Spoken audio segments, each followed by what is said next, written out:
আচ্ছা একে মারতে হলে আমাদেরকে একটু টিপস এন্ড ট্রিক লাগাতে হবে। এখান থেকে আগে গুলোতেই হবে, এখন না হোক কালকে। কালকে না মানে এই ম্যাচেই ওকে বাইরে আসা লাগবে। আচ্ছা একে মারতে হলে আমাদেরকে একটু টিপস এন্ড ট্রিক লাগাতে হবে। এখান থেকে আগে গ্লুয়াল মেল্টার মেরে দিলাম এন্ড হাগলো এই। আরে ভাই বাইরে তো ওকে বেরোতেই হবে, এখন না হোক কালকে। কালকে না মানে এই ম্যাচেই ওকে বাইরে আসা লাগবে। আর বাইরে আসলে ওর মাথাটা আমি হেড খেয়ে নেব।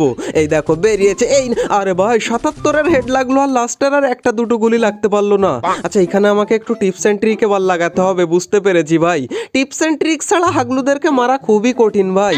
এখন আমরা নিচে এসে একটা, আরে ভাই গুলুয়াল ও যে চলে আসবে আমি বুঝতে পারিনি। কিন্তু এই না, হাগলু জানেই না আমি কোন জায়গায়। আরে ও বুঝতে পারলো না কি রে ভাই যে আমি উপরে চলে এসেছি আবার রিটার্ন? মনে হয় বুঝতে পেরেছে, সেই কারণে ও লুকিয়ে আছে। কিন্তু আমি একদম লাস্ট মোমেন্টে নিচে যাব ভাই।